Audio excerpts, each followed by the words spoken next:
is Mike. I am your host, or one of your three hosts here for Chilluminati Podcast, episode 24, I believe. And as always, episode 103. Yeah, we're just that far into the future. I am, as always, joined by my other two hosts, the sir, the wonderful, the beautiful Jesse Cox. I didn't know where you're going with that. I'm glad I'm the beautiful one. I didn't either. I'm trying to brush up on my improv skills, man. Yeah, both Alex and I leaned in, like, go on. And you were like, Jesse, I was like, it's like I won a rose. I'm very excited. Thank you. And as always, the forever relaxed, chilled, wonderfully loving man, Alex Faciane. Yeah, I'll take it. Hey, that sounds good. You're a good If that's boy. my brand, if that's the brand that I'm putting out there, so be it. I'd like to think that's the brand you put out there. Loving, relaxed. Yeah. You always, what do they call the kids say? You always vibing? Yeah, those are my two adjectives. Right. Loving and relaxed. Right. Loving and relaxed is the two that you would use. I've been called sensual. Sensual, I think sensual fits you rather nicely. I don't. Not No? at all. You don't think Not Alex a is sensual sensual bone like a in human his being? body. No. Are you skeptical? Are you sexuality? skeptical of everything? Yeah. Until proven. Until he sensualizes up on me, not sensual. Ooh. There's a lot of love to go around there. That's like a sensual beard. You can like Challenge nuzzle accepted. up into his like gorgeous Alex beard. It looks soft. It looks like it'd be a nice soft place to lay my head. It's wiry. Let's say that. I'll say that. Why? Why did It's I white. think for some reason you were going to say, it looks like a nice soft place to lay my eggs? I don't know.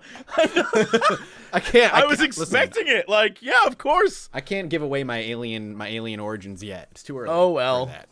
Yo, speaking of alien origins, we watched Jupiter Ascending last night. Holy I have heard crap. nothing but bizarre shit about that. I don't know if you know this, but this movie is like kind of in line with our Chilluminati like alien lore. Oh, really? What lore are they using? It's kind of like the Matrix, except it's like there's like humans are from another planet far away, and we're just like a farm for them. And there's grays basically in the movie. It's crazy. You should watch it. It's All the bizarre. different races work together. Like there's grays and there's lizard men. Here's all you need to know. This is the sum of the entire already movie. know it's fiction. Greys and lizard men would never work together. Well, that's because they're all ruled by a guy who's basically Voldemort, question mark. All you need to know is Channing Tatum wears elf ears and flies around on space roller skates. And there's a literal scene where the man is skating through the skyline of Chicago as jet fighters are trying to kill him. It's crazy. It's crazy. That's Anyway. the Jupiter Ascending. Who was the director? Is that the Wachowskis, or am I thinking of something Yeah. else? Wachowskis. Yeah. That was Yes. the Wachowskis one. All right. Yeah, I've never seen that movie. Give it. Take I time. thought of Watch you when it. we watched it. Thank you for keeping me in your heart and your mind, sir. There was a lot of times Alex was just rubbing his eyes in disbelief. That movie was crazy, man. That movie was insane. Now, for those where it's legal, is this like you watch it sober, or would you more enjoy watching it under the influence of something if you're of the age and it's legal? I wouldn't say it's a good movie, All right. period. But like, yeah, in the way that weed makes everything better, like, You heard it here. go for it. Chilluminati branded weed one day. 10 Dude. years from now. Chilluminati OG, let's go. Let's go.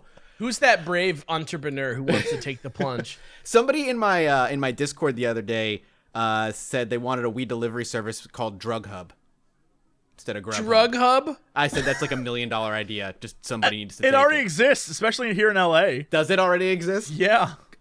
Well, then you can't take that brand name.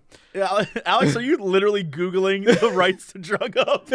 Drug Hub? Hold on. That's Hold what I'm on saying, now. right? Genius. Well, while he's looking up the rights to drughub.com, and he'll probably end up getting drughub.ru, something we forgot to mention last episode. Last episode marked our 1-year anniversary, boys. What?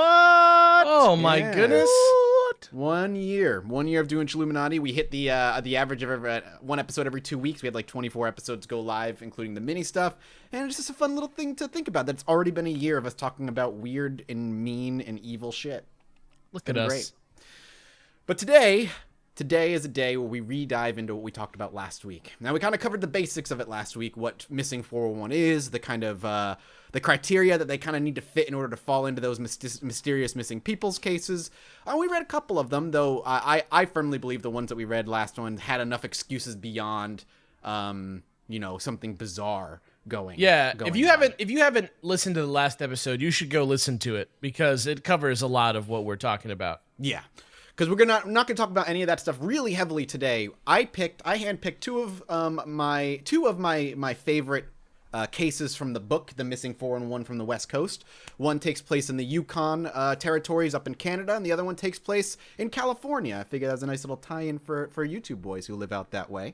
These are ones that I think there's not really enough information to pinpoint or really have a solid theory as to what happened. So hopefully, at least one of these cases will have Jesse at least curious and confused. I'm not saying he's going to believe that an alien mastermind is in the forest hunting us down one by one, but it's still a curious case nonetheless. I'm down to be confused. All right, I just don't want to be told why things happen when it's BS. Well, I gave you theories. I never told you why. Right, but I think that's where my skepticism, where people are like, here's the answer. It's like, how do you know that? You're just making it up. Well, I'd rather be like, I don't know. I have no clue. This is great. So take me away. That's what's fascinating about Missing 411 is like there's never really a solid answer. But today, the first case we're going to start with is of a case by a man by the name of Bart Schleyer. Bart Schleyer is what I would call the epitome of born for the outdoors. He was born in 1954 in Cheyenne, Wyoming. Bart Schleyer was born into a family of avid outdoors folks and hunters. His father, a physician by the name of Otis, and it's just a damn shame we don't hear Otis as a name anymore these days. That is like an exclusive Bart Schleyer 50. is already like a hard one to hear a lot of times in a row. Yeah, we're just going to go with Bart going from here on out. Otis Schleyer. Otis Schleyer. His father was a physician by the name of Otis. He was one such avid hunter, and ever since Bart was a little boy, he had been taking Bart on hunting adventures all across the world through his entire life. And Bart grew to enjoy not just hunting, but wildlife in general. So much so that in 1979, Bart graduated from Montana State University with a master's degree in wildlife biology. His thesis was actually written about bear activity in Yellowstone National Park in an attempt to understand how the bear species reacted when confronted by humans. After graduation, Bart would then work with the interagency Grizzly Bear Study at MSU, where he graduated from. He dedicated his life to research, and professionals within his career frequently said they knew nobody better than Bart who could study, trap, and track bears. So he has skills for outside. This is all to set up like how much this is all he did ever since he was a kid. This is pretty much his life, all the way to the point where he ends up going missing. Aside from the interagency bear study, he would also go on to work for the Montana Fish and Game Department, where his job was to set bear trap lines in some of the roughest terrain in the Bob Marshall Wilderness. Marley Wilderness. The Bob Marley Wilderness, where you can find OG Chilluminati growing at all times. It's a place where you just lay back and let the smoke take you over. Bob Marley Wilderness. That's where the smoke monster comes from. The Bob Marley Wilderness. From Lost, yeah. Once the bears were trapped, he would then install collars on them, and he'd follow the bears throughout the summer to just study their behaviors. All this to give you, like I said, and like you said, to give you a really good idea at how Bart spent his entire life living, breathing, working, and studying the outdoors, and specifically bears. He was a bear. Being stuck outside overnight isn't going to take this guy down. Not even close. Yeah. And we're going to give another example of that here. As an example, Bart once spent days in a cabin by himself, tracking, hiking in mountains, and walking for 12 hours or more where there were no trails, before making it back to his cabin every single night. He even had his own exercise regime of push-ups and squats using logs he crafted at home for his own exercising purposes. He was a handy man. He kind of reminds me of that guy from Parks and Rec with the mustache. I can't remember his name, but he does like a lot of woodworking. Rocco. Yes, Rocco. Yeah. What's his name? I don't, you know what I'm talking about, right? It's the guy who's the voice of Rocco, right? Yeah. Is he the voice of Rocco? I don't know. Yeah. Not the one in the short shorts. What? Have you ever seen Parks and Rec, Jesse? Yes. Do you know who I'm talking about? Are you talking about Parks and Rec? I thought you were talking about Reno 911. I'm sorry. No, Parks and Recreation. The man with the mustache. I can't remember his name though. Yeah, you're talking about Ron Swanson. Yeah, Ron Swanson. There you go. We're all here now. We're back. There we go. That kind of in my mind, that's who this man is. You literally threw. I was looking up Nick Offerman, just like, hold on. Was he on? Never You know mind. 911? No, I just thought you were, I heard Rocco's you Modern say- Life. Rocco's Modern Life. I was I just- on his. I'm literally. I just had to close it. I was on his Wikipedia. Like, hold on. I No, just he heard did you not. say Parks and Rec, and for some reason my mind was like, that's the show Reno 911. Same show. Yeah, Same I was. show. I'm sorry, I was still chilling in the Bob Marley wilderness. That's fine, man. It's a good Yeah. place to be. I don't blame you.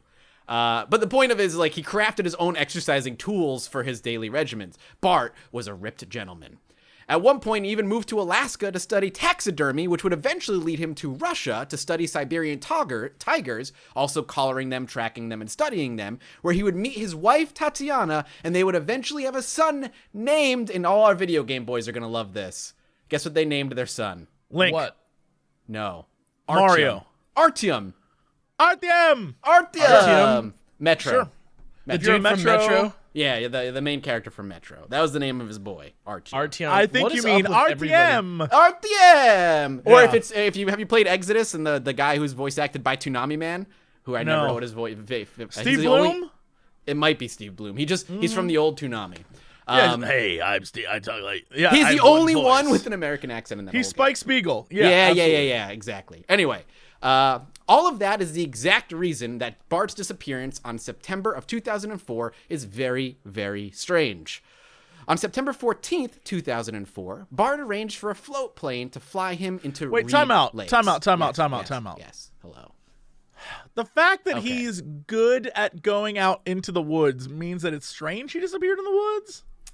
Well, the things surrounding his disappearance when they end up arriving there and what they end up finding is what makes it all very strange. Okay, I'm ready. He's basically just saying last time it was like a kid who like got scared of loud noises and was like Sure. 8 years old. But this This is- time this it's is a a guy guy who like who's was a Prepped. woodsman. Yes, all he right. was a woods. That's all. All I'm not right. saying it's impossible, obviously. I'm just saying it adds to the weirdness of it.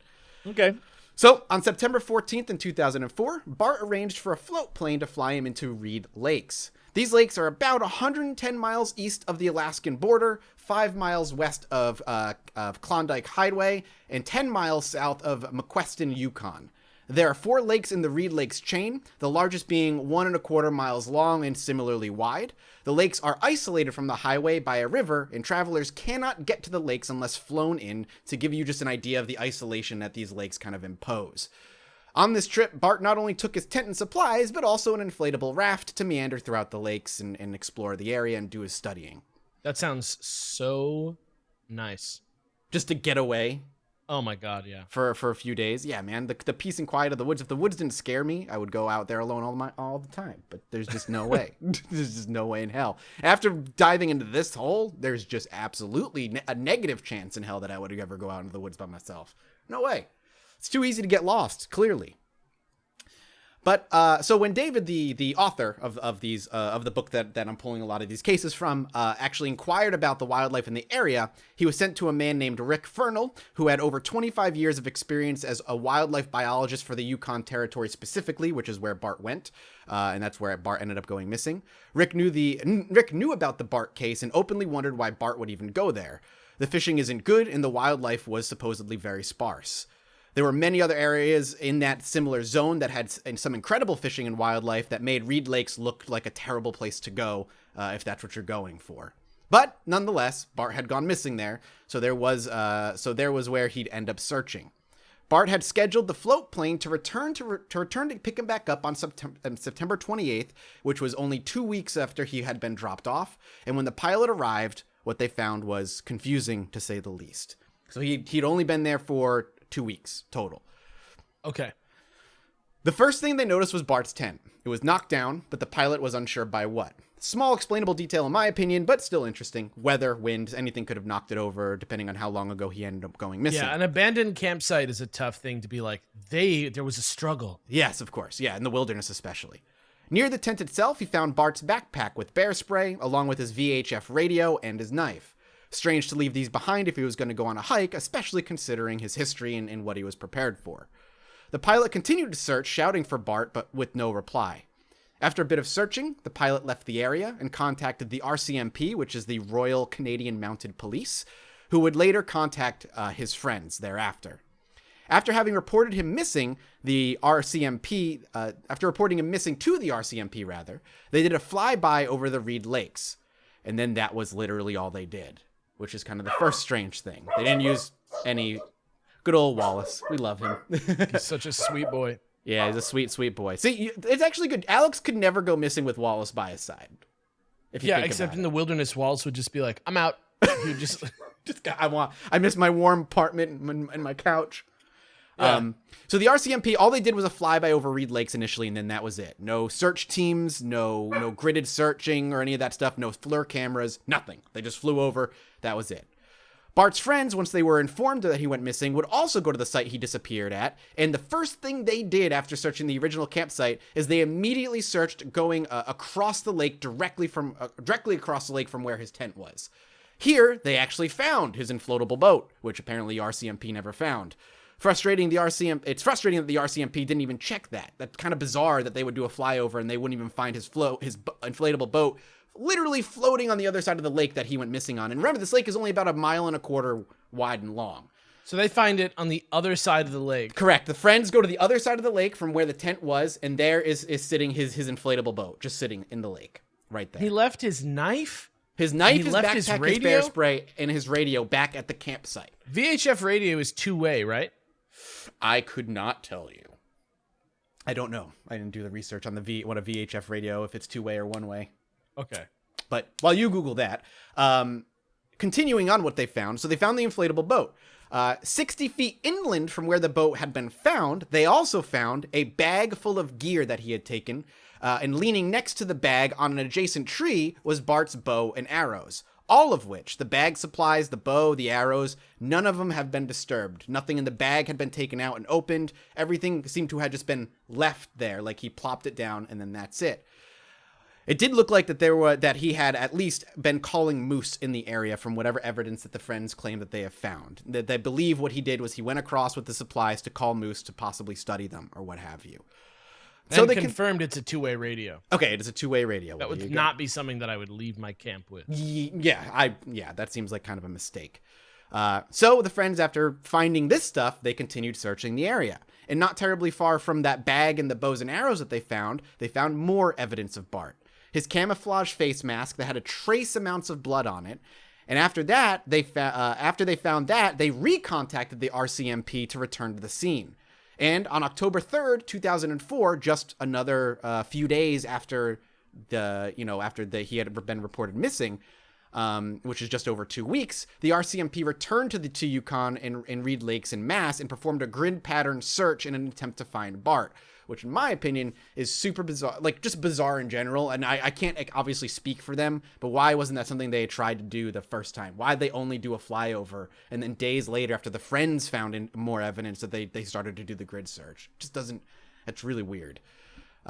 60 yards from the bow, searchers actually found a skull and a few teeth. They also found a pair of camouflage pants, a camera, and a few small bones. The teeth would then go on to be positively identified as Bart's teeth. So, at the very least, they had found the remains of Bart. Within 2 weeks, he had been reduced to a skull, some teeth, and some small bones. At this point, within a month, right? Like he could have disappeared 5 that's right. months. The earliest he could have disappeared was on the 14th. And this is October 3rd. So we're still about a week and a half Not away even from a month, yeah. Not even a month yet. We're still like a little over the 2 weeks, approaching the 3-week point, what have you. At this point, most investigators from the search stopped the search and pointed to this being a grizzly bear attack. That the grizzly bear, and that a grizzly bear expert for decades was killed by the one thing he was trained most to look out for, track, and research. Doesn't outrule the fact that he could have been killed by a grizzly bear, but it's also weird that that's the thing that would have killed him, something that he would have been prepared for, you would think. But there was much more about this that still ended up raising a lot of questions. The area where all of the remains were found was significantly covered with bear and wolf poop. They collected a bunch of samples of the feces and sent it to labs for testing, but when the results returned, there was no clothing or evidence of Bart having been eaten by any of the animals that may have left that scat in the area. Experts say when eating that the animals would not care about the clothing on the person or whatever jewelry he was eating and would eat all of it just as much as they would just eat the person, later usually expelling it, obviously, by shitting. So if a bear or those bears or whoever left that scat had eaten him, there would have been at least tattered clothing or something in evidence of that poop. Do you know if it's common for wolves and bears to poop together? I have no fucking idea. That I don't That's know. so bizarre. I mean, it might be just a common area where the animals kind of track through because this is a lake, so they're probably coming by to have a drink or something would be my guess. Right. You know, So there's a lot of so poop there's there that there's still, never you know, meets- if there's going to be traffic of animals, obviously bodies of water is where you're going to see most. But they did find Bart's pants lying on the ground near the scene and intact completely, as though they had been taken off first, much like the other cases we talked about a couple of weeks ago, where the pants were just removed. Most of the clothing otherwise would never have been found, even after a wide, thorough search of the area. Interesting. Any word on the weather, by the way? There was no reports of any storms or bad winds or whatnot. Just seemed like a relatively calm time in the area. So do you know like about how cold that would be? I don't know. That was the temperature was actually not brought up in the It was report. August. It was fine. Yeah, I imagine. September into October, but still, like, It's still not, fine. Yeah, it's not going to be crazy. In North Alaska? The Yukon Territory of Canada. Yeah, Oh, this okay. isn't. This is. Yeah, He was this is technically bordering South a- Alaska, technically. Yeah, kind of the same thing. So it's going to be cold. But They I don't were think kind it's of like touching. But Yeah. no, this is still. Yeah, this is not like sub-freezing, shivering snow. Yeah. There's no snow on the ground hiding tracks or anything like that. There was no snow in the area at the time. The of this worst, it was happening. at worst, it was probably 45, maybe. Yeah, Fahrenheit. Okay. Furthermore, conservation experts then posited that if the animal, bear or otherwise, had been spooked during its kill, it would have hauled the body off and buried it to be eaten later, something we also talked about a couple weeks ago. However, a search looking for any buried caches of food never produced any evidence of any cache or bloody ground from the body being dragged or wounded. Experts also indicated that there was no sign of confrontation in the area where they found his remains or struggle with an animal at all. His bow and arrows were still leaning against the tree that they found. No moss, tundra, or branches were snapped, disturbed, or moved to indicate that he had been dragged off or had fought something. And following, several investigators made statements saying his death is a mystery, and the idea that a bear killed him does not make any sense or correlate with the evidence that was then presented to back that claim. I'm scrolling back up. As far as I'm concerned, though, that's the interesting part. As far as the evidence that there was no fight there. They did, however, find one piece of evidence that would still be found toward the end, 60 yards away from his bow. They actually did find Bart's cap and his balaclava that he was wearing at the time. The cap and balaclava had no damage, no blood, and nothing to indicate any fight or attack ever happened. Investigators specifically point out that it's bizarre that the Baclava had no tears, punctures, or blood if he was indeed attacked by an animal like a bear or a wolf, as they typically go for the head and the neck when they're going for their kill. Rick Fernell, the guy that we talked about earlier, the guy that he reached out to, 25 years of experience, calls it the strangest case he's ever seen in over 30 years. Is there any possible chance this guy was like suicidal? That's actually brought up specifically in the book, and his family and friends said that he was one of the nicest, like, happiest guys ever, and that, they wouldn't. But from somebody who has personally dealt with people who are depressed and stuff like that, sometimes those signs it's not obvious. Your closest friends might not even know. Exactly. Well, can I jump in here and poo-poo on everything? That's the gist of this first case. So, yes, Great, please. yeah. So, from the Anchorage Daily News, December 19th, 2004, the opening of this headline, Ooh. analysis of bear scat found along the shores of a remote lake in the Yukon Territory has confirmed that experienced Alaskan woodsman and predator scientist Bart Schleiler. Really? was eaten by a grizzly bear. Then, so they found bits of him on the shore. This is December 19th. If you read the article, literally all it says is, we don't know if the bear attacked him or if the bear scavenged him. We don't know, but the bear definitely ate his ass.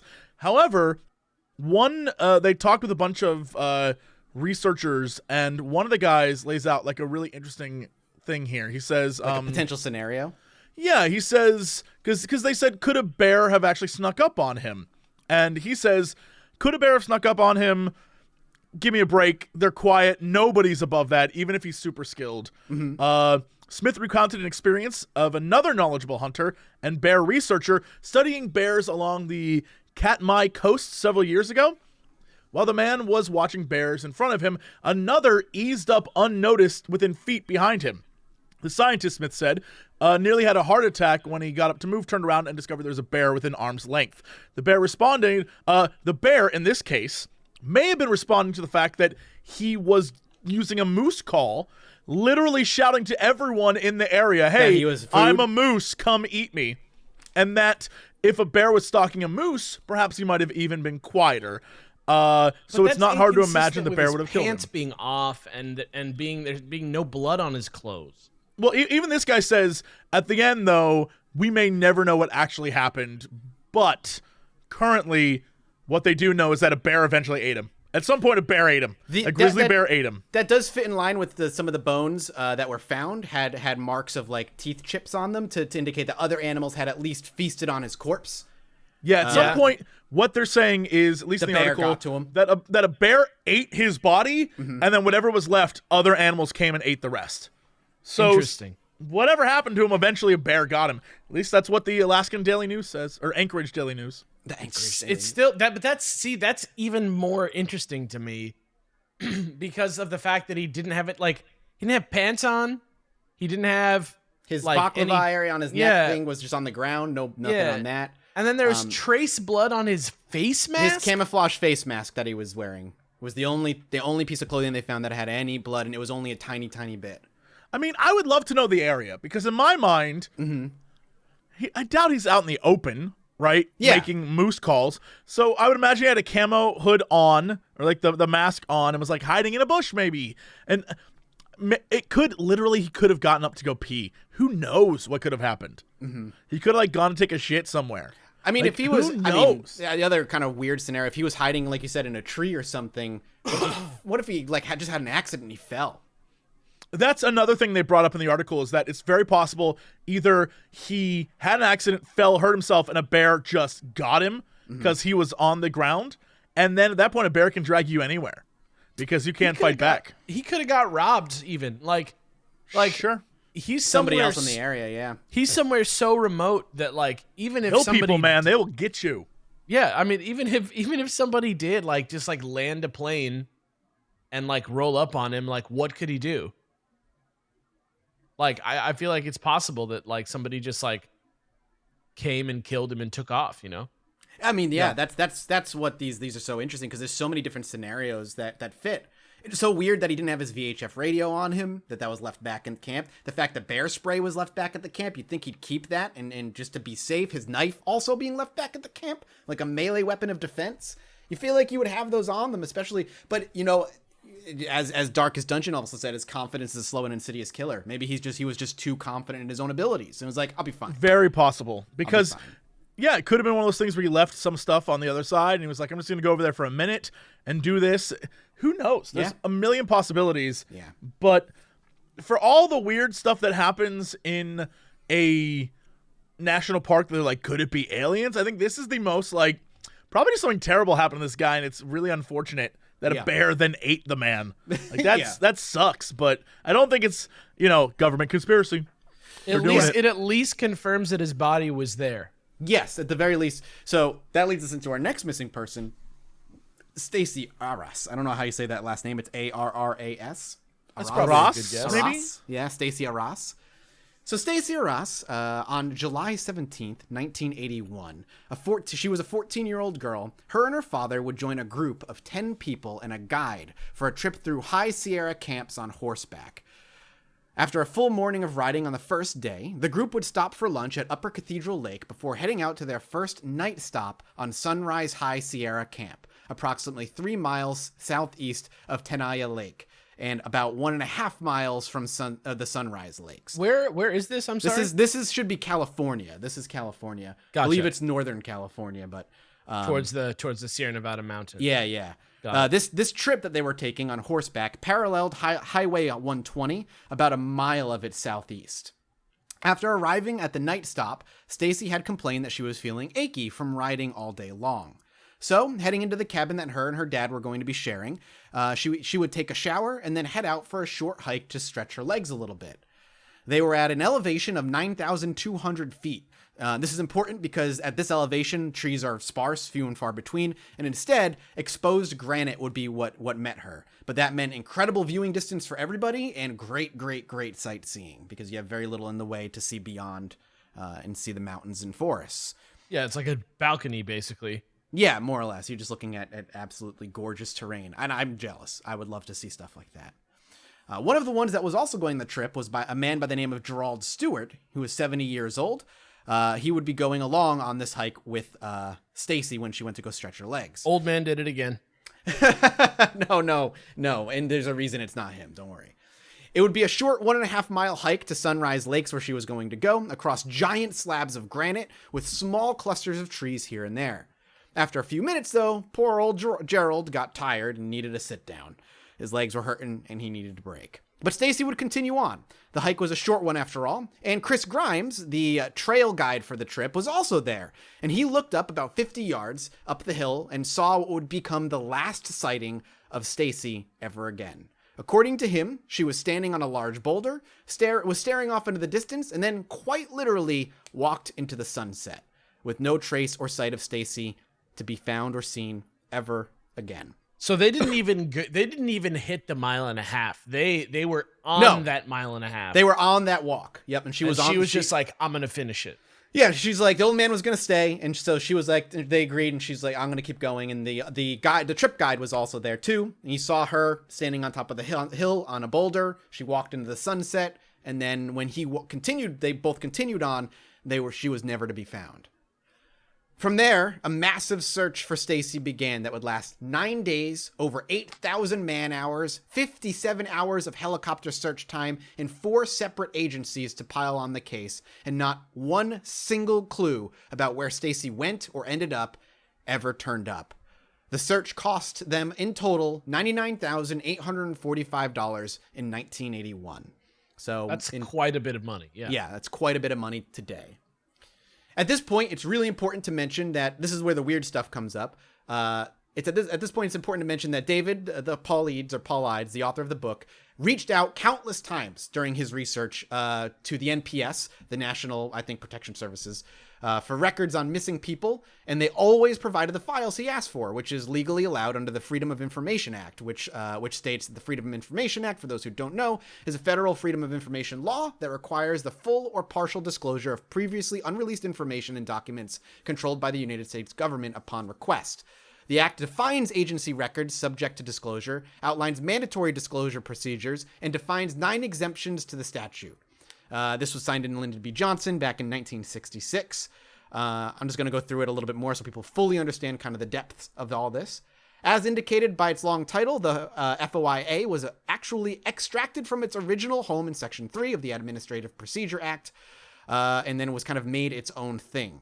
The amendment required agencies to publish their rules of procedure in the Federal Registrar and to make available for public inspection and copying their opinions, statements of policy, interpretations, and staff manuals and instructions that are not already published in the Federal Registrar. In addition, it requires every agency upon any request for records which reasonably describes such records to make such records promptly available to any person. If an agency improperly withholds any documents, the district court has jurisdiction to order their production, unlike the review of other agency action that must be upheld if supported by substantial evidence and not arbitrary to capricious. I don't know what that word means. Capricious. Yeah, there you go. I can't read it. So that's important. So according to the Freedom of Information Act, anyone in the country can request files. They have to go through a procedure, but they can make them public to the person. This is basically, just in case you are like not a big listener of like crime podcasts and, Netflix stuff, the FOIA is like the reason those things exist. Yep, exactly.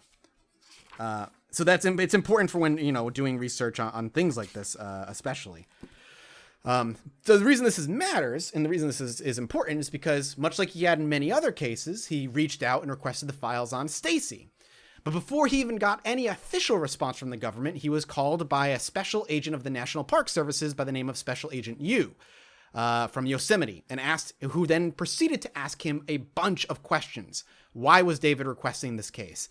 He told him that he was never going to get the file ever. When presented with the fact that he was already handling multiple cases that he had files on, and he had done this many times in the past, Agent Yu simply said that he didn't believe him.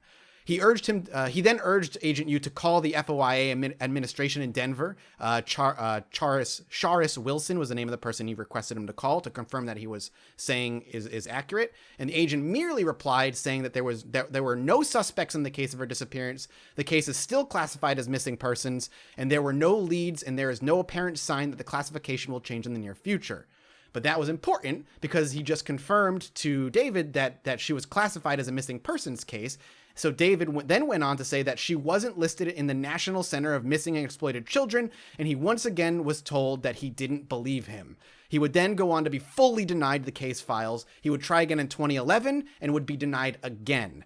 30 years later, at this point, she is still missing. Nobody has ever found her. And David continued to search in the area and found that between the years of 1968 and 1988, 4 people, including Stacy, went missing, all within 3 miles of where Stacy originally went missing, never to be found. Only one body of a man was ever found stuck in granite slats, but it was impossible to identify who this person was because of the age of the body. And to this day, Stacy is still missing, and the case has never been released. Interesting. So it's that little tidbit of information for me that made this case jump out. The fact that she literally walked and then no anything was ever found of her, period. Nobody found anything. What agency is Agent Yu supposed to be with? The National Park Services. You know what's crazy? If you just type in her name in Google, the very first thing that pops up is a nationalparkservice.gov website that lists. It has photos from the search, and then if you keep scrolling down, it shows a photo of her that I guess is prom, and then you keep scrolling down, it has all the articles about her being missing. She's still, at least on here, it has all this information about her being missing, and then all the people who went to go look for her, and all the man hours put in. Yep. There's a picture of her here, too. That's her, like, fascinating. Yeah, that's the same picture that's on this website. Okay, same picture. But this is legit, like, nps.gov. This is straight up a government website with it's a PDF of all of her information. Now, keep in mind, if information has come out since writing this book, I don't think there has any new information has popped out. No, it's not saying anything new. It just has, if people are curious, it literally has all of this information about the search and about her. Weird. But yeah, notice it doesn't, like the previous one, it was, shortly after in December, they found poop with body parts in it. This is just like, here's photos and stuff, which makes it even weirder.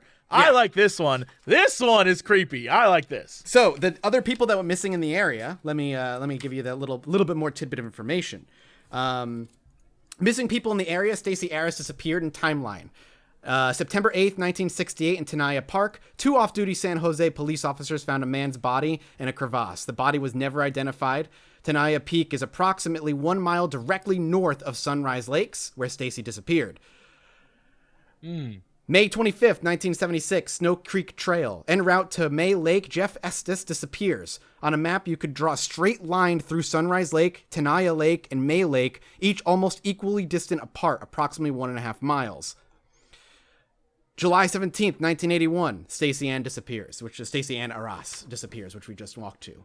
And then, this one, July 15th, 1988, Murphy Creek Trail. The Murphy Creek Trail starts at Tenaya Lake and goes northeast a 1/2 mile to Polydom Lake. Timothy Barnes disappears. Each of the 4 above incidents occurred in proximity to each other. Each incident has its own bizarre and unexplainable story. How can a body be found in the middle of a national park and never be identified? How did the man get there? Where did he come from? Where is the camping equipment, backpack, and supplies that Jeff Estes and Timothy Barnes were carrying? How can a search party encompassing 8,000 hours of work not find a trace of a 14-year-old girl, and moreover, find the body that they apparently found a few years later? Missing in an area largely of exposed granite with limited tree coverage. The incidents listed above had 5 to 8 years between each occurrence. 3 of the 4 incidents involved white male adults. 2 of the incidents happened in mid-July, almost to the date. Again, the NPS wanted to charge him over $30,000 for a list of missing people inside Yosemite National Park. The idea that these are the only missing people in this area would not be accurate. It was an extensive periodical search that produced these results, and there are others. Stacey Aris, Timothy Barnes, and Jeff Estes did not disappear. Human beings cannot disappear. They are probably somewhere inside that park. Why are we giving up the search when we know exactly where they all disappeared? Maybe right before she crested the hill and disappeared, right after that, like a puma came and bodied. Just like goodbye. Football I mean, players again, happened that's there. obviously possible. It's so interesting because when you have cases where there's just no evidence, anything is possible, right? I'm trying to think of like why. I'm trying to think of like why somebody would act this way and it not be shady. And I can't really think of one other than that maybe what happened is like, where is this? Like Kings Canyon kind of area, basically, like kind of a rural area, small police department. I wonder if maybe there was never a case filed. I wonder if maybe they're just embarrassed about it or something because, if they really found no evidence at all. They really found not anything that they're linking to the case. Maybe they just never did it and they don't want to be put on blast about not ever doing it. I mean, she's definitely 100% on the State of California Department of Justice website as a missing person. You can go look her up. Stacey Ann Aris, whatever her last name is. It is her missing. It says that she is currently a missing person. You're contacting the Yosemite National Park Service, has a case number, has all the last information in a photo. It's a terrible old photo, but it's the only one they've got. Yeah. So a case file does exist. We just can't have it. Well, I think there's the public case file, and then there's probably the more detailed one, I would imagine. Be real. This may be one of those things where we just assume the government knows everything, and I have a feeling that they might not know anything. This could be one of those things where they just are like, yeah, we don't know. Dude, for whatever reason. Because if she vanishes in the woods, it's not like you can be like, all right, well, what are the suspects? Who killed her? If she's gone, what do you even do? What do you say? Yeah, I don't know. Well, most of the time when they go missing, I think the go-to explanation is running with the wilderness, obviously. Sure. But, when you've got nothing, what do you do, man? Yeah, because they found no evidence of her at all. That's the weird stuff. My bookmark fell out. I had a third case that I wanted to read to you boys, but now I lost the page. I wonder why this one is do people investigate this? Is there a subreddit? Yeah. Oh, there's a missing 411 subreddit. Yep. I mean, specifically for Stacey. Oh, I don't know. That's a good question. There was one for the boy from 2 weeks ago that we talked about because there was people trying to be internet sleuths and trying to figure out if the parents killed the kid. But I have no idea if there's one for her. Man, that is absolutely insane. I found it. Thank God. Yeah, man. Yeah, those are the ones that drive me nuts because there's no evidence. And the last case we're going to talk about today is also going to be a no evidence case. This one is about a woman by the name of Rosemary Teresa Kunst, if you want to, type the name in case. She was 70 years old when she ended up disappearing. But let's talk a little bit about who Rosemary was first. Rosemary was born on November 1st, 1929. The next 69 years, hell yeah, were very productive and successful for dear... What? It's a good number. Yeah. Hell yeah. Hell yeah. There's something wrong with that? Hell yeah. In 1950, Rosemary got married to a man by the name of Charles Bud Kunst. And Bud is his fake nickname. It's because in quotes. They had 6 children and 11 grandchildren in their time together, and the couple was active and enjoyed the outdoors often. Rosemary was a licensed marriage and family counselor in their hometown of San Anselmo, California. Now, I don't know where that is, but maybe you do, but it sounds like it's a coastal city, but I don't know. In 1998, the life of Rosemary and Bud would get derailed. The couple was involved in a horrific car accident that took the life of Bud and nearly killed Rosemary. After months of recuperation and struggle, Rosemary came back and started to have the same energy level she did before the accident. Rosemary struggled with the loss of her husband and searched for a method to reach Bud's spirit, as you do when you get desperate. I mean, it happens. We've seen so many people who lose their spouses and, they turned to, Ouija boards and seances and stuff in a desperate attempt. I mean, that was really big in the 40s, right? Like the 30s and 40s, seances were massive. Yeah, like Houdini times. Yeah, Houdini times. So this is a precedent for it. But she decided that in searching for Bud's spirit, to take a backpacking trip with the Earth Circle organization in Reka, California. YREKA, for those who want to look it up. Operated by Karuk chief and elder Charlie Red Hawk Tom. Every year, the Earth Circle organization went to the remote location of Spirit Lake in the Marble Mountain Wilderness area just west of Mount Shasta, California. Red Hawk had built an altar at the lake, and every year he had a religious retreat that included a calling to the gods and a spirit dance. There were drums, singing, and dancing, all to bring the spirits awake and alive at the lake. The lake sits at the base of a small bowl that would remind you of a mini volcano. There's only one way in and one way out. There is a side of the lake that drains into Woolly Creek. The area had an approximately 70-degree fall, which is nearly impossible to climb. There are large trees in a portion of the bowl with significant ground coverage. Rosemary read that there would be a group of approximately 11 people, including a cook, Red Hawk, and possibly his son. They would bring the food and tents into the area on horseback. It was a rigorous hike to the location, and it was remote. After reading about the trip and talking with organizers, Rosemary felt that this would be a good event for her. Rosemary was in excellent spirits as she headed off for the trip, according to her family and friends. After being at the lake and establishing camp, Red Hawk had his ceremonial spirit dance and song after dinner on August 17th, the year 2000. The entire group participated and attempted to call spirits into the area and address their concerns. I imagine it didn't go well. On August 18th at 9 a.m., Red Hawk informed the group they were going to take a day hike to a nearby lake and they would be back for dinner. Rosemary felt that she wanted to stay behind and enjoy the absolute beauty of Spirit Lake. The group left, and Rosemary asked Red Hawk's 12-year-old son, Chalet, if he wanted to hike with her to the other side of the lake, a location that hadn't been explored. Chalet said he would stay behind with the camp cook. Rosemary asked for a small bagged lunch to take with her, and the cook prepared it, and Rosemary walked to the other side of the lake near the outflow to Woolly Creek. At 5 p.m., the group with Red Hawk ended up returning to the camp from their day hike and realized Rosemary hadn't returned from her walk yet. A group was sent to get Rosemary, but after approximately 1 hour, they returned and stated that they couldn't find her. It was at this point that a decision was made to contact the Siskiyou County Search and Rescue and declare an emergency. Within 24 hours, there were nearly 50 researchers actively looking for Rosemary. Her family was notified and were en route to San Anselmo. Through an archive search, David found that the SAR commander of Rosemary's incident, remember SAR stands for Search and Rescue Group, was someone by the name of Grizz Adams, which is a fucking dope name. I Real love life that Grizzly name. Adams. Real life Grizzly Adams. That's so good. Grizz stated that from the very beginning of this case, he had a few very unnerving issues surrounding the disappearance.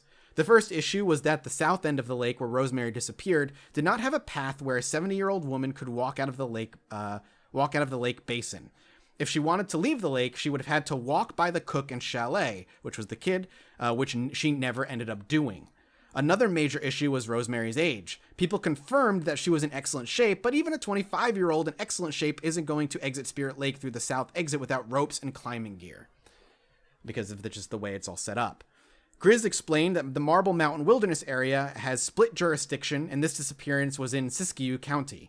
He enlisted the assistance of several county SAR teams, a National Guard FLIR-equipped helicopter, a California Highway Patrol helicopter, canines equipped to track scent and find cadavers, ground searchers, and searchers on horseback, to give you an idea of the immense effort that went into looking for Rosemary.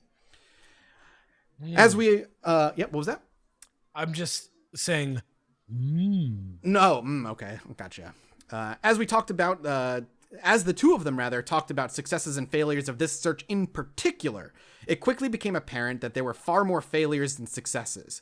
Grizz explained that the canines could never pick up Rosemary's scent, which he thought was highly unusual since they knew exactly where she was headed and where she had walked. The cadaver canines never picked up any human scent. When asked about mountain lions and bears, Grizz stated mountain lions and bears are common in the marbles, but attacks are almost unheard of, but not impossible. He further stated that if there had been a bear or mountain lion attack, there would be a defined location of the attack with blood and a scene defined by a fight for someone's life. Nothing like this was ever found. They did, however, find one tuft of hair under a bush approximately a half-mile from the south end of Spirit Lake. The hair was never DNA tested, and to this day, we still don't know if this hair belonged to Rosemary. Really? Yeah. To this day, up to the point that it was written in the book. Why wouldn't they test that hair? Fuck if I know, man. I don't know. That's what every time I read one of these cases and there's something like the Royal Mounted Police, the first initial search was a quick flyby and nothing else, or it took them a week to send people in, but there was no good reason, the weather was fine. That's where, and like a tuft of hair, why would you not send that in to get tested? I don't understand. I would love to talk to one of these people about this type of thing, one of the park ranger people, and just be like, how likely is it that you're going to find any information about these people? Are you so desensitized to it because you're like, oh, they're gone, they're dead? But you have to keep in mind too, this lake that we're in, there was only one way in and one way out. There's only there's a limited area where she could have gone, and they never found her. This was the only evidence. That tuft of hair was the only evidence they ever found. Her lunch and her lunch bag were also never found. Grizz confirmed that Rosemary's children were at the search and headquarters, and they made the decision to terminate the effort after they had no other places to search. Grizz stated that there are 2 incidents in his 35-plus-year career that will forever bother him. The disappearances of Rosemary Kunst and another by the name of Carl Landers, which maybe one day we can talk about his disappearance, but we don't have the time to cover everybody that I find interesting. He said in both incidents, canines never picked up a scent, not one piece of evidence was ever found, and they knew where the people disappeared, but found nothing in the area. And I don't think it was planned because she told that kid to go with her. Yes, that's actually brought up later too, is that, when asked about suicidal, then the point is, why would she ask a kid to come with her if she was going to wander into the woods and go die, David did actually end up hunting down the chief that was on that trip, but he had a difficult time finding him. But he did find Karuk Chief Charlie Tom, but eventually found out where he lived and stopped by his house for a spur of the moment interview. Chief Tom was very polite, but was initially a little apprehensive. I chalk that up to probably a spur of the moment arrival at a house to have a conversation about something that happened a decade ago. But he was a little apprehensive about discussing the incident.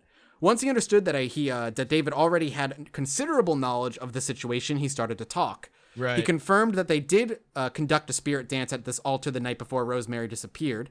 He stated that he believes that Rosemary somehow got to a location called Devil's Back Canyon. He never completely explained why he thought she disappeared in that canyon, but he was fairly sure that is where she went. He had no idea why she would have left the safety of Spirit Lake. Wait, why does he say that? He never says why he says that. He never elaborates further. And who is he again to her? He was the guy that performed the dance ritual. He was the chief of the tribe that they all went out to. He was the one that led the walk the day she disappeared. Red Hawk. But she wasn't on that walk. Right, she did not go on that walk. Yeah, what the fuck? That's so weird. Like another one that just a disappearance with no evidence. Except maybe her hair. Maybe her hair, which never got fucking tested. This is frustrating. I mean, I don't know if these are all one thing. Right. Well, that's obviously the point of the book, is like they're all similar in some way. There's always threads of similarities between them, but at the same time, in a logical mind, David talks about how many cases he goes through. There's so many people that go miss. Thousands of people go missing every year. Like, it's possible that he's got that confirmation bias if he's seeing a pattern where there might not be a pattern. There's another one. Yeah, exactly. Sorry, I had my mind blown. Can you confirm just really quickly again? What is the name of this person who went missing? Rosemary Kunst. Kunst. God, all right. Oh boy. Never mind. I thought things got really effing crazy. Wow. All right. Apparently there is someone else who got lost in a forest named Rosemary Gullet, and her story ends with her reappearing on Facebook in a weird apartment, and her mom freaked out and was like, "What?" So yeah. All right. Never mind. I almost was like, did we just stumble on something? No, it was not even the same person. Damn. Okay. That would have been insane though. Yeah. I'm curious, what forest did she go missing? West Coast, East Coast? Because I'm curious. Oh, if I she's in just any closed the books. page because I was it's like, this fine. is dumb, so I don't. Yeah, I It's don't need gone this now. anymore. I don't need this at all. And like just to kind of add interesting, tidbits. There's probably a good 100 cases in this book where it's literally a paragraph because when he reaches out to get the files from the people, he's denied. He just has to be I like, wonder- yep. That's right, and that's he's left wondering too. He doesn't have any. He doesn't. What I appreciate is he doesn't posit why he's being denied. He's just like, it's weird that I'm being denied. He's being contacted occasionally by individual agents asking questions like, why are you looking at this case? And that's the stuff that throws red flags up for me as somebody who just is interested in this stuff. Why turn him down? Maybe they don't like him anymore because they know he's like writing books and stuff. But like, It's possible, but I don't mean, know. like, It seems like they would speak out against him if they really had a problem with what he was doing. Like, here's a simple little thing. Like, Ruth Alice Jacobs, she was 76 when she disappeared. Amador County, California, disappeared in 1989. Facts surrounding the disappearance of Ruth Jacobus are few. Investigators believe that Ruth wandered away from her remote home and got lost in the wilderness. Could be, obviously, like dementia or something if she suffered from it, but they said she didn't. Family members and friends said she didn't suffer from anything. The area around the home has steep and rugged mountains that make hiking the area treacherous. She was last seen by her husband near noon. A search by the sheriff could not find Ruth, and I was denied any of the missing persons files by the government. So, I'm fascinated by this whole, because the government is the way the government is, it breeds the Conspiracy. The conspiracy and the mythos, like they're hiding something. But I just went on ProPublica because I guess they have an article about people trying to get information requests. Ooh, cool. And this guy was they have a bunch of different journalists on here. Many of them are a part of this article, and they give examples. And so this one guy reached out because I guess there was a New York City regulator thing about taxes, and this guy was like, okay, this dude gave me a tip. I'm an inside guy. I just need to find these several pieces of information. And he sent the government very descriptive things so they couldn't come back with him and be like, no, sorry, it would take too long to find this, or we don't know what this is, or whatever. And they still came back with stuff that was like, yeah, you didn't really adequately describe the records you seek. Yes, that happens. And he's like, that's not true. Yeah, he was like, that's not true. I gave him all these different things. I appealed everything, and they were like, yeah, sorry, we don't have that information that you requested. And he's just like, what? No, you definitely do. And so the article also hints on the fact that maybe because government agencies like this are very, very understaffed, that they just don't They're just want like to. being like, Lazy, no. Yeah, maybe. And that just breeds more conspiracy. Who knows? But Yeah. yeah, I agree. It's weird that they wouldn't just be like, all right, we'll look into it. At least like- just give me some lip service. You know what I mean? Yeah, Right? and it's so weird that in like I said, multiple accounts. Now, of course, this is all just by David's mouth, that he gets contacted by agents asking questions before he ever gets a formal response. Like, they actually reach out and call him and be like, what do you want these files for? No, you're not gonna get them. Like, stop trying to look into this case. And that, of course, also breeds conspiracy. It's not a good look, U.S. government. Yeah, it's so weird. It's so weird, man. And this has been my life for like the past month. I've just these missing cases, and it just makes me afraid to go into the woods. I gotta watch this movie. Like, The going one back- the documentary, by the way, not only is it on Amazon Prime, it's also on Hulu. I was informed as well, so you can go watch it on Hulu too. Nice. Yeah, Please. like going back to this article, literally everyone on here, this one guy sends them information request after information request, doing everything they say, getting more and more specific about exactly what he needs without giving up his sources and without being like, oh yeah, I need this article, right? Without doing any, literally they're just like, no. At the very, very end, they're like, we decided not to. After going through every hoop. Like, that's crazy to me. It's insane. That's why I'm just like, Missing 411. We could do a million episodes on this, and we will absolutely revisit Missing 411 in the future for sure.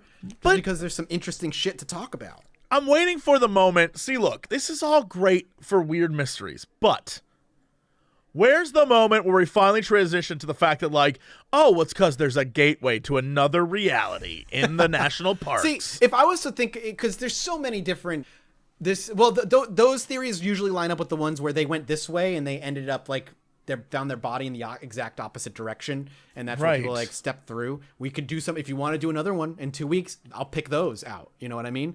I just want like, what's the general theory of relativity behind all this? You're saying like what's the most accepted conspiracy? You think? Well, or most grand, right? I would There's say got to be a reason why you write a book with all these mysteries, like mysterious disappearances in it, and then at the very end you're like, because it's the Bermuda Triangle. Well, right? What's the thing? He doesn't have a thing. He leaves it out. He's more presenting things than he is trying to come to a conclusion. So there's no presentation. However, if you're talking to me and you want to know my theory, if I was to go grandiose theory, the only thing that makes the most sense with what we have is government involvement. The government picking people. And just taking them? And just whether they're experimenting on them or trying programs out on them or whatever you want to call it, running tests on them, whatever. I mean, that's where my mind would go. Maybe a few of them there's so many missing peoples. I'm sure a few of them are alien abductions if you believe that sort of thing. But the where the missing peoples tend to happen the most, when he's talking about these specific circumstances, as I showed you boys in the DM over the past couple of weeks, that's where it lines up with quote unquote hidden potential CIA bases and stuff that's out there. So that's where my brain would go. I would think like the most plausible outside of either suicidal people that can be written off that way, wild animal attacks with just a little bit of evidence, people who are literally going missing completely with no evidence, and the government's like, no, you can't have any files. My brain's like, oh, okay, maybe. I can 100% see the conspiracy behind it because it lines up perfectly. Like, oh, well, this guy went out to an unknown area, and he went there. The people were like, don't go there. There's nothing out there. You want to fish over here. And then he goes out there, and then suddenly he's dead. Weird. Oh, or like she walked into the sunset and then was gone, but there were people there. What happened to her, man? Like, I get it. Yeah. It's crazy, but I can understand where you can easily slip in, like, a pseudoscience and be like, oh, of course, this is what happened. Yes. Aliens. Well, that's as we talked about a little earlier. It's like the problem with these disappearances is that so many of them leave so little evidence. Any conspiracy theory can fit it. It's such a broad puzzle piece. I'm gonna go with the old scary tree people from the X-Files. Oh, I thought you meant treants from Lord of the Rings, like Horumph. No. I'm talking about that episode of the X-Files where there's those invisible people in the woods that make people disappear. I feel like it's got to be like Missing 411. I think it's got to be inspired by this exact thing, but it's literally like, I believe they find like a cave and it has like Latin written in it, and Mulder's like, oh, these could be like settlers from Europe that found something unspeakable. Or Lord of the Rings treants. Yeah. Talk slowly. I don't know. I'm less willing to accept it being a conspiracy and more willing to accept it being like some type of weird thing that we don't know about. Yeah, fair. Whether it be just, are you saying like it's more along the lines of something like a cryptid? A cryptid, or like something like, you know that You're thinking a normal animal couldn't just kill these people? It has to be like the chupacabra? It doesn't have to be like a wolf? No, I just mean like, like when it gets really cold and you take your clothes off, that type of thing. Yeah, the paradoxical undressing. Yeah, I wonder if there's something that could happen, like, what if there's like a frequency that like rumbles out of the earth in remote areas that makes you want to kill yourself? Stories, but there's another weird story in here about a 3-year-old that goes missing and is found a few days later alive. She doesn't die, and the only thing she remembers and the only thing she tells people is that it was always sunny where she was, and that grandma was there, but whenever she got mad, she would start to spark, and she would apparently ask the 3-year-old to poop into a bag for her. What? Yeah. What the fuck? Yeah. Why didn't we do that story? Because that's the story. There's your story. But there you go. There's your story. There's no other information. It's based on the testimony of a 3-year-old. Of a toddler, yeah. Yeah. Where she ended up was uphill, like by 3 miles uphill, and it would have been very difficult for a 3-year-old to spend days climbing uphill for, X number of miles. But beyond that, that's literally, it's like a paragraph. Like, that's it. I just gave you That's a fast. Now that's a fascinating she story. said it was the word, like the verbiage. Grandma was sparking. Yeah, like a robot. And she made her poop in a bag. Yeah, like, she never did. Like every time she said no, the grandma got mad, and then she started to spark around her neck. Do you have this name, this girl? I can find it if you give me some time. I have to find it. Okay, I would love to know the name of that girl. Tweet that girl's name. Tweet it out. I will. Yeah, if you guys want me to get you the name post, I will definitely get it for you. It's in here somewhere. Yeah, or toss it on the subreddit. Yeah, there's some wild, weird stories, man. But a lot of the most interesting ones are super short. Like there's a paragraph because they get found alive, and you're relying, like you said, on the testimony of like a 3 or 4 or 5-year-old, which is not reliable to say the least. So what is on the horizon for Chilluminati? Well, I was thinking of doing something super fun, super lighthearted. I had just been made aware, and I think you boys had been made aware too, of a man who claimed to have killed 18 Greys with a katana. Yes. Whoa, yeah. All right. I'd love to talk about specifically. There's another man I would love to talk about, but I want to talk about instead of the killing of Greys, there are loads of people who have stories about sexual encounters with the Greys. And there is a man that he's frequently visited by a female Grey, and he paints the scenarios in which he has sex with the Greys. And the paintings are always him with this like female looking Grey, and then a bunch of like regular small looking Greys standing around as like the female Grey rides him. Hell yeah. I want to talk about that crazy shit. I would love to get into that. As far as people are also requesting another Alex episode, but I know you take your time with your research and you like to go real deep into certain weird holes. Yeah, so. I'll probably find like 1 or 2 things that we can do quick pretty soon. I've been doing that a little bit more lately. Yeah, I've been heavily like busy with the writing right now, but fair. When I'm done with that, I'm going to churn out a couple crazy town ones. I'm looking at right now. Things I'm looking at are like the Barron Trump thing, which is, not right, as wild but weird. It's not as deep as I'd like it to be. It's not. There's also QAnon. There's a lot of different things that I'm looking into. I'll probably come up with something that I haven't even mentioned, but we'll see what happens. And I have a couple of my researchers working on the background our next serial killer case, just to talk. I want to hit the big hitters and just talk about how shitty they are as people. Especially with the recent, I've seen a lot of people talk about the romanticization of Ted Bundy, with the movies that come out and make like what an amazing person he is. Ted Bundy, he's hot and stuff. Here's the thing, like we're gonna cover Ted Bundy one day, and Ted Bundy is far from hot. He is on his best day, average looking. Regularly a crazed, insane psychopath. But people like him because he's mysterious and he's a murderer. Well, it's that whole idea, right? That serial killers, everybody expects serial killers to look like the monsters that they are, and they never do because they're people. They're just people. So people, when they see Ted Bundy, he's like just an average-looking nobody. People are like, oh my god, he's hot. It's like, no, he's not hot, you idiots. Yeah, I really don't get that. Me either.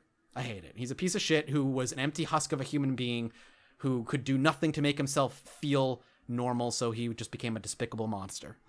And we'll talk about the reality of Ted Bundy one day.